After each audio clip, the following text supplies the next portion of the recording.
Bon, on est toujours à Avignon là, je viens de rencontrer Guy Burle et me dire ah, regarde les petits, on va faire un truc, regarde. Bon, allez, pas de problème, on va faire un truc parce que là je viens de voir des médailles et tout, il y a plein de médailles et ils ont l'air bien sympathiques. Donc donne-moi ton prénom, ton nom et pourquoi t'as pas le maillot du club là? Dis-moi tout un peu. Bah alors c'est une longue histoire, je m'appelle Mathis Grimaud, donc ça c'est pas une très longue histoire. Et après la longue histoire c'est que j'avais un maillot et c'est pas si long en fait, j'ai juste oublié chez moi. C'est pas très long finalement comme histoire, ouais, c'est assez rapide. Un carton là, ça c'est un bon carton. Ça c'est un bon carton. Et tu viens ici à Avignon pour quoi faire? Pour courir le 800 mètres de base, donc je devais être série 1 et je me suis fait avoir, mon chrono a dû être supprimé, je sais pas pourquoi je me suis retrouvé série 4. Alors, et ça a donné quoi? J'ai gagné la série 4 mais le chrono n'était pas au rendez-vous du coup. Mais t'as gagné la série 4. J'ai gagné la série 4 et une petite satisfaction quand même. Bon, c'est bien. Tu nous rappelles ton nom? Mathis Grimaud. Ouais, comme ça on retient parce que je suis sûr que tu vas aller loin. Dans quelques années. C'est ça. 2024. À bientôt, ciao. Après c'est à toi. Hein. J'ai voulu. Non, moi je suis. C'est bon là? Le micro ici. Ouais. Voilà. Bon, deuxième athlète de faïence. Là au moins lui au moins il a le maillot du club. Ouais, moi je l'ai. Donne-moi ton nom, ton prénom, ta catégorie. Alors moi c'est Allo Maxime, donc de l'entente Pays de Faïence et je suis en KD2 et je viens de courir un 800 mètres là il y a 10 minutes et ça s'est très bien passé. Voilà. T'as fait combien? Alors normalement je suis peut-être en dessous des 2 minutes. Ah, c'est donc pas mal, ça. C'est ce qu'il fallait faire mais ouais, la prochaine fois... J'entends des applaudissements. Merci. Et tu t'entraînes où alors en fait? Sur le club? Alors je m'entraîne au stade de Tourette à l'entente Pays de Faïence, donc à Faïence. Depuis très longtemps, ça fait bientôt 10 ans que je fais de l'athlétisme. Et entraîné par Guy Burle, très sympathique coach.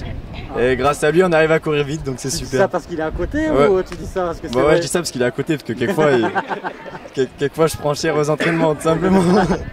Donc ta spécialité c'est le 800 mètres? C'est le 800 mètres, ouais. C'est ça. T'en as d'autres que... Non, j'ai fait du javelot il y a quelques années et ça va, je lançais bien.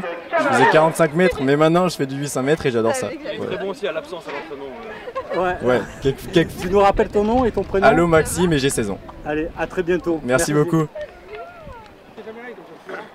Bon, j'en ai un là, je baisse un peu, il y a la médaille, donc tu vas nous en parler de cette médaille. Alors toujours club de faïence. Ouais. Il se fait entraîner par Guy Burle, c'est ça? C'est ça. Et là, tu as la médaille. Donc, tu as remporté quoi? Le championnat PACA sur 800 mètres. Sur 800 mètres, waouh! Voilà. Dure épreuve, le 800 mètres, non? Oui, très dur. C'est entre la vitesse et le long, donc le demi-fond. Qu'est-ce qu'il faut avoir comme aptitude en fait pour réussir un 800 mètres? Parce que oui, effectivement, c'est entre la vitesse et l'endurance. Et comment tu arrives à faire ça, toi? Comment tu arrives à gérer ça? Est-ce que tu as un petit secret à nous dire? Une grosse préparation physique pendant l'hiver, beaucoup de musculation, du bas, beaucoup d'explosivité. Et une grosse période de fond, beaucoup de cross pendant l'hiver pour préparer le cardio, le fond, etc. Et petit à petit, quand l'été arrive, les grosses compétitions arrivent, faire plus de lactique, de vitesse et augmenter vraiment le rythme, l'explosivité, la vitesse, etc. Ta catégorie, c'est quoi? KD2. KD2. Donc en fait, t'es champion régional, c'est ça? Oui. Ça t'ouvre quoi? T'as atteint les qualificatifs? C'est quoi les prochains rendez-vous? C'est quoi? L'objectif là, c'est les championnats de France. Waouh! Aller en finale et essayer de viser le podium. Ah, donc, le podium carrément. Donc il va falloir que je te suive jusque. Alors c'est quand les championnats de France? C'est en juillet. Ouais. Début juillet. Quel endroit? À Évry. À Évry. Ouais, c'est en région parisienne ça. Bon, ouais, on va voir si un peu de déplacement. Ça marche. Rappelle-nous ton nom, qu'on le retienne. Maxence Laverne. Maxence. À très bientôt, merci. Merci à vous.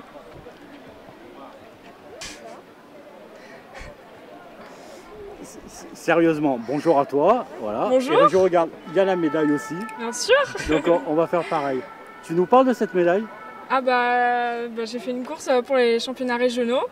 Je suis arrivée première dans la catégorie junior et troisième dans toute catégorie confondue. Sur quelle distance? Sur 800 mètres. C'est toujours l'épreuve très difficile ça, 800 ouais, mètres. très compliqué, surtout sous la chaleur et le vent, tout ça. Et est-ce que ton chrono il correspond à ce que tu espérais? Non, pas vraiment. Pas vraiment. Mais t'es première quand même. Ouais, c'est vrai. C'est le petit point positif, mais j'aurais espéré faire quand même beaucoup moins. J'espère me rattraper sur les prochaines compétitions. comme la semaine prochaine. Et voilà. Donc pareil, qualificatif championnat de France. C'est ça, c'est l'objectif aussi. Évry, objectif Évry, podium, c'est ça? Podium, ah, ça va être dur. c'est compliqué. Final, ce serait vraiment incroyable, mais plutôt qualification championnat de France. En tout cas, tu vas représenter la région de belle façon et on t'en remercie en tout cas. C'est ça. Rappelle-nous ton nom. Daphné Rousselot. Daphné, à très bientôt. Merci bien. Bon, les championnats régionaux, c'est un peu cet esprit-là. Là, je vois, il y a le coach, il y a Guy Burle de Fayence, qui est soutenu derrière par toute son équipe. Là. Et, je les vois, ils ont tous le sourire. Ça devrait être l'inverse. Ça devrait être l'inverse, mais je vois que tu es bien soutenu derrière. Toute l'année, donc Guy, ça fait quoi d'être sur le championnat régional avec son équipe derrière? Disons surtout que ça fait un grand plaisir après une année et quelques avec une année et quelques sans championnat. Ça c'est un grand plaisir. Et puis c'est vrai que ce stade est bien et puis les athlètes en général de l'EPF, cadets juniors en tout cas, se sont bien restés motivés. Et donc du coup on a une bonne équipe, on a une vingtaine d'athlètes qualifiés aujourd'hui. Et puis tu as vu de bons résultats puisque champion cadet, champion junior fille, tu connais les résultats de l'EPF à la Perche, au Décathlon. Donc voilà, tout ça se passe très bien, une très bonne équipe, une très bonne ambiance. Mais alors, lorsqu'on coach une équipe comme ça et qu'on est en plein Covid, comment on arrive à maintenir la motivation? Comment on les motive encore? Parce qu'on n'a pas forcément de rendez-vous fixe, pérenne. Comment on arrive à les motiver, à leur dire, on ne peut pas leur dire il y a une compétition telle date, mais il faut quand même s'entraîner. Comment tu as réussi à les maintenir, à maintenir cette motivation? Surtout l'idée c'est qu'un jour ça s'arrêtera. Donc il faut être prêt quand ça s'arrêtera. Ça c'était ma devise.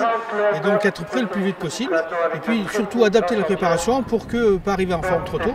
Et c'est vrai que l'important je crois c'est encore plus que toute chose, c'est si le coach est là, les athlètes sont là. Si le coach n'est pas là, les athlètes sont pas là. Voilà.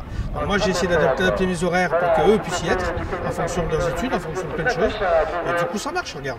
Bon, je vois, et puis les performances elles sont au rendez-vous. Elles sont au rendez-vous. Merci Guy, à Merci, très bientôt. Merci. Et c'est pas si mal. Donc on va... T'as un message à faire passer ou... Non, rien de spécial. Un petit échange comme ça quoi. Voilà, oui, c'est toi qui fais ton échange.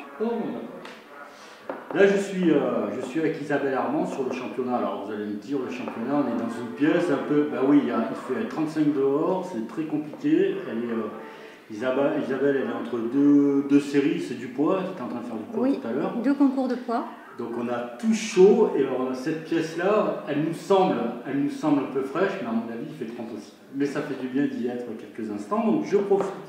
Et je vous fais profiter de ces quelques instants pour faire un petit coucou à Isabelle et qu'on puisse échanger sur l'organisation de ce championnat dans son département.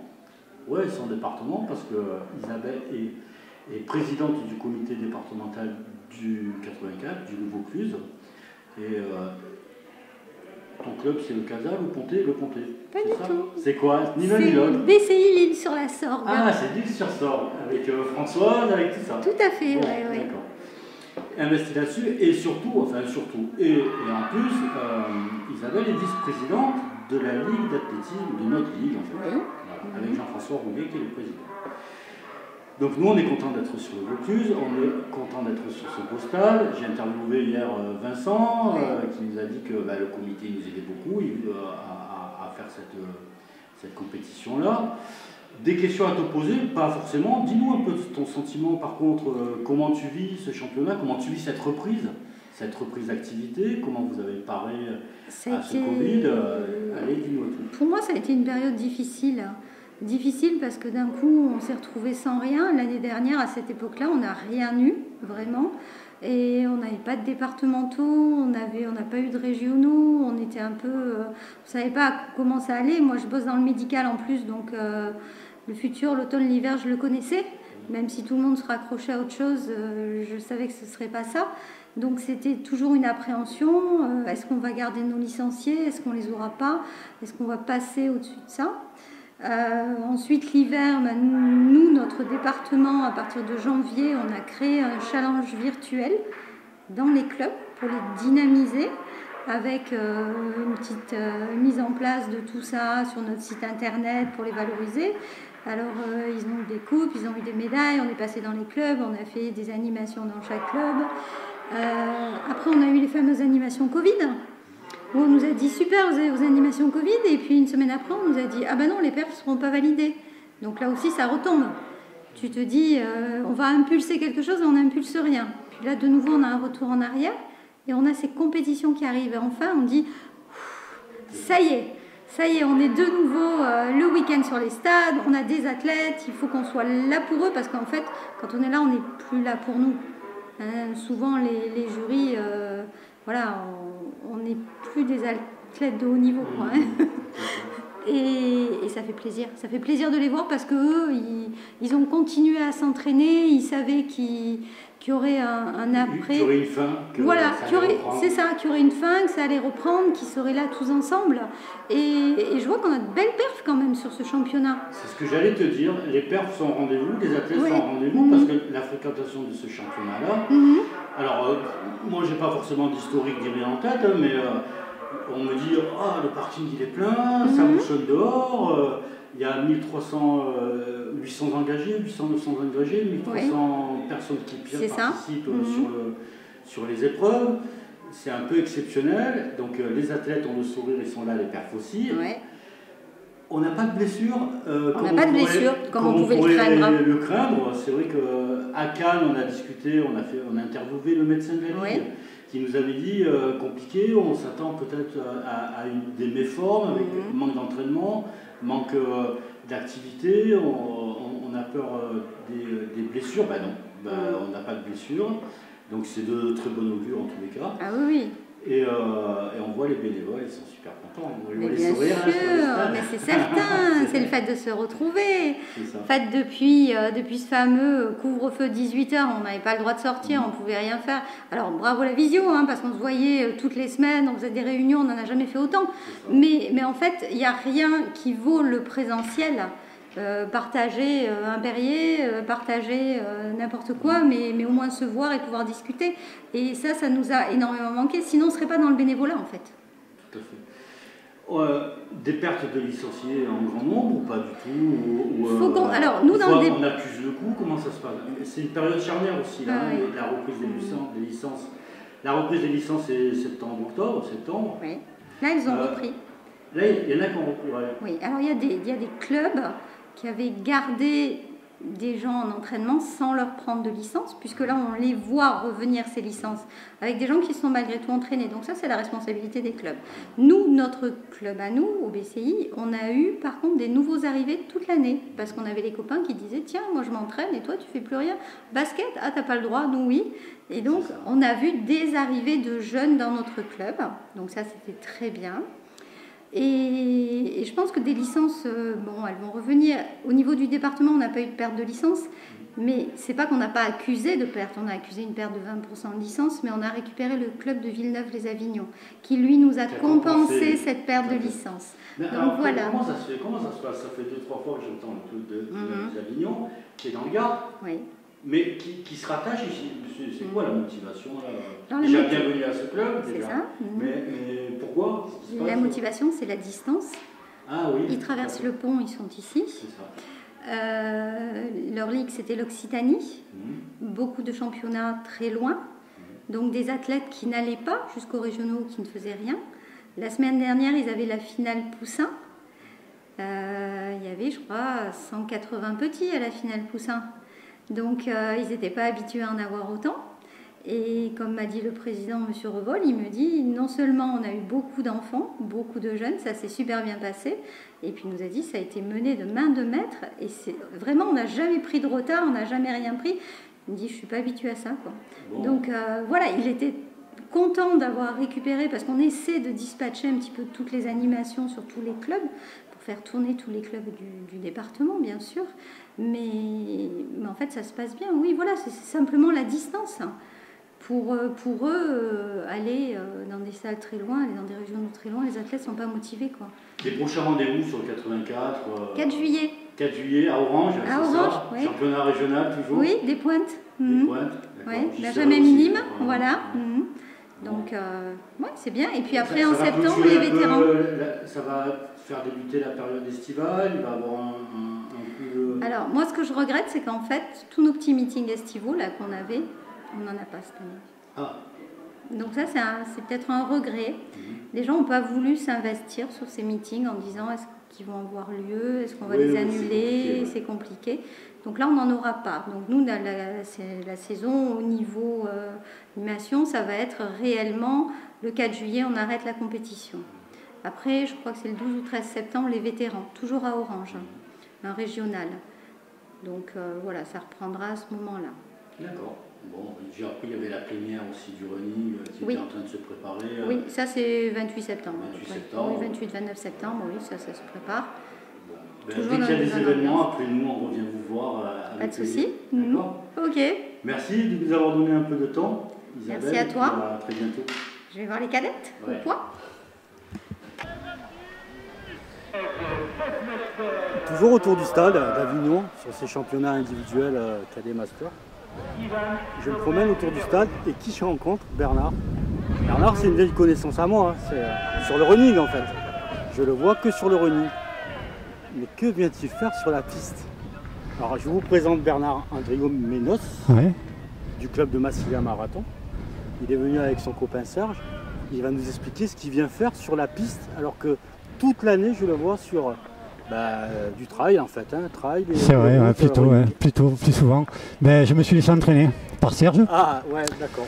C'est la faute de Serge.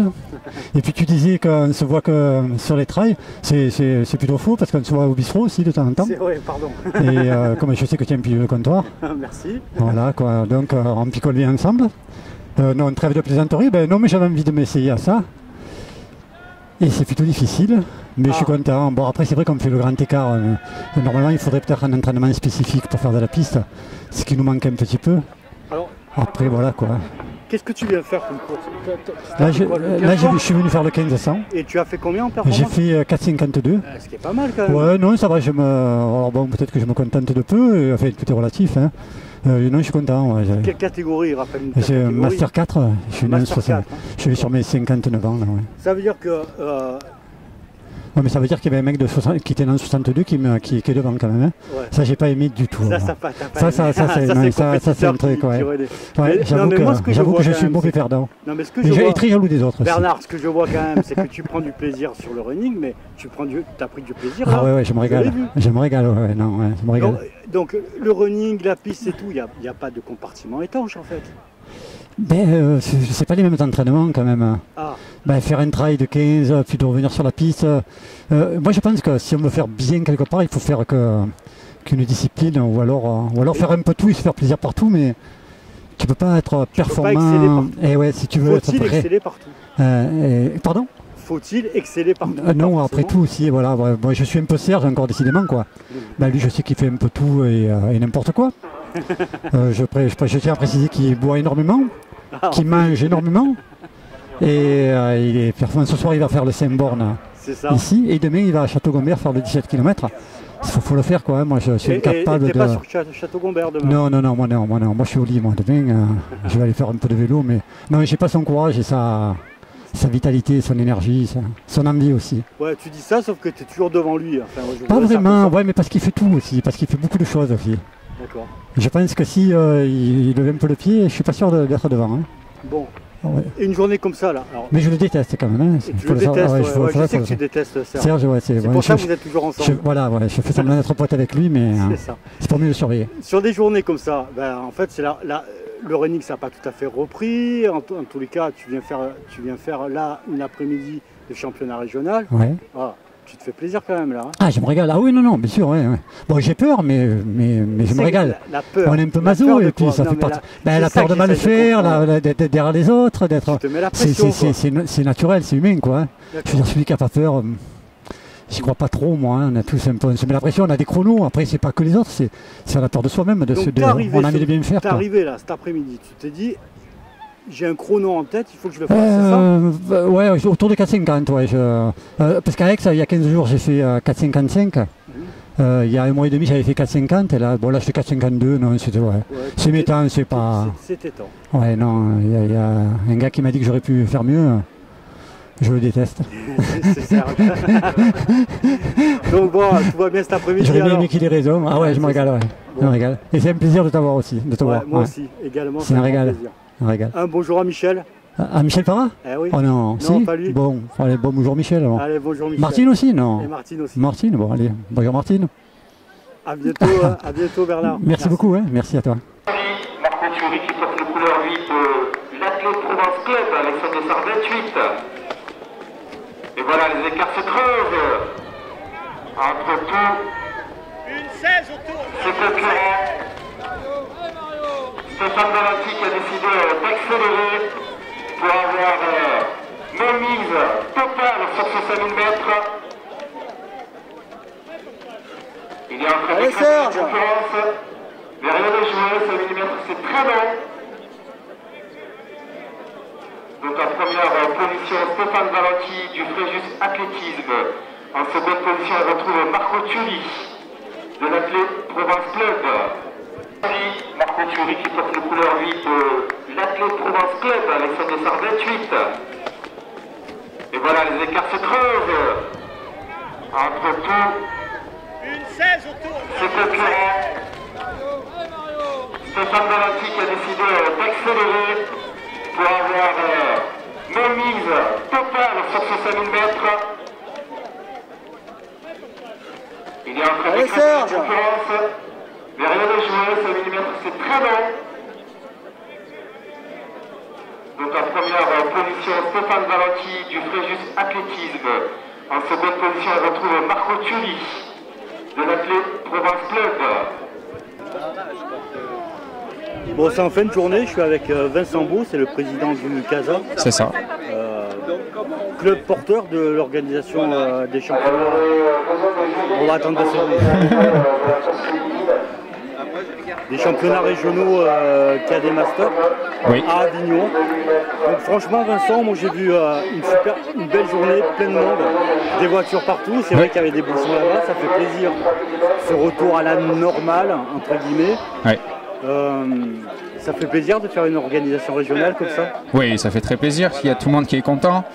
Les athlètes déjà, regardez, enfin là on a peut-être le cadre, mais un peu moins de monde, mais tu filmes à 14h, quand ils arrivent, ils ont le sourire aux lèvres, franchement ça donne des frissons, j'en ai un peu sur les bras là.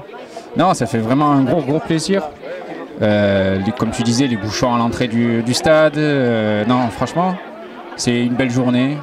Un super jury aussi régional qui était là, et puis des super bénévoles, donc c'est super cool. Et on a vu les performances, elles étaient au rendez-vous malgré un soleil de plomb. Hein. Oui. Ben, je ne sais pas si vous avez regardé, mais il y avait le 200 et il y a un athlète qui a fait un 22,01, il a fini sur crampe. 22,01, il est que junior en plus. Bon, c'est un athlète du club, c'est pour ça que j'en parle, c'est Noé Gache, mais c'est très bien. Tiens, j'ai l'entrée du stade, ça fait vachement plaisir. Et puis la journée s'est super bien passée, on a eu des performances correctes, plus que correctes. Et ce qui paraissait un peu étonnant, c'est que les athlètes, ils ont fait qu'une grosse préparation et ils sont prêts pour aujourd'hui, alors que normalement ils se préparent pour un pic de forme un peu plus tard, dans 2 ou 3 semaines pour les performances. Mais c'est énorme, c'est énorme. Là, ce qui s'est passé aujourd'hui, c'est énorme. C'est une très belle compétition. En effet, j'ai vu de l'ambiance aussi, ça criait, il y avait du monde dans les tribunes. Oui. Donc pour un organisateur, parce que vous êtes en plein dans le retour à la normale, progressif en fait. Est-ce que la difficulté pour organiser, parce que c'est pas des règles stables, est-ce que vous avez réussi à bien vous adapter? Oui. On a eu le GDOS qui nous a aidés aussi à nous mettre en disposition des contrats civiques, donc des services civiques qui étaient à l'entrée du stade et qui ont tourné sur tout le stade, qui ont rappelé les gestes barrières, le port du masque obligatoire sur le stade. Après, on a eu des réglementations comme quoi l'accès au stade était réservé qu'aux athlètes, ni aux coachs et tout ça. Ils ne pouvaient pas y aller, accompagner l'athlète. Donc c'était un peu gênant pour l'athlète, mais après ils ont leurs habitudes, leurs petites habitudes. Donc. Mais c'est des conditions fixées par l'État ont été bien respectées dans sa globalité, mais elles ont été un peu inconvénientes pour nous dans l'organisation. Au niveau de la buvette, j'ai été toute la journée, les entrées, le protocole, tout ça, le masque. C'est vrai que on sort d'un 5000, on va à la buvette, on n'a pas le masque. Quand on sort d'un 5000, c'est normal. Mais après, voilà, c'est des petits gestes comme ça. Après, on a eu tout le monde qui a respecté, tout le monde a joué le jeu après. Voilà. Ce qui est intéressant, en fait, c'est de voir que en fait, c'est l'affaire de toutes les collectivités alentours. C'est ça. Il y a un championnat régional. Évidemment, il y a la famille de l'athlète qui se mobilise. C'est ça.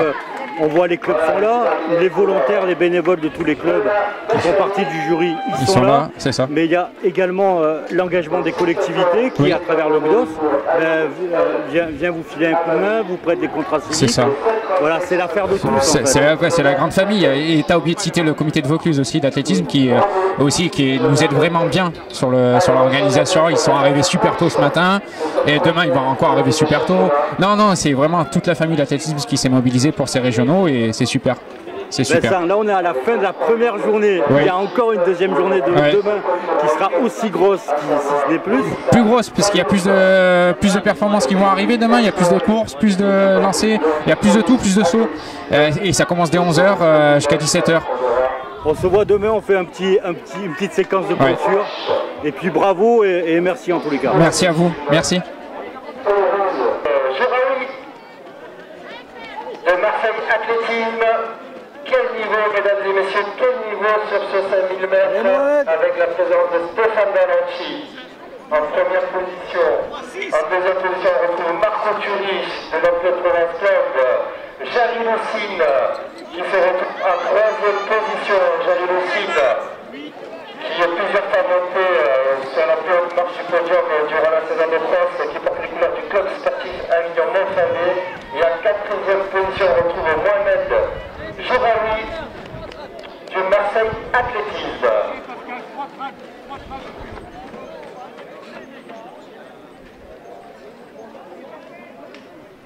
Jouraoui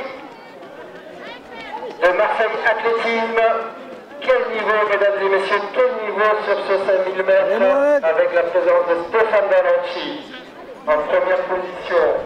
En deuxième position, on retrouve Marco Turich de notre Provence Club, Jari Lucine qui se retrouve en troisième position, Jari Lucine qui est plusieurs fois monté sur la plus haute marche du podium durant la saison de France, qui porte les couleurs du club sportif Avignon Montfavet. Et en quatrième position, on retrouve Mohamed Jouraoui du Marseille Athlétisme.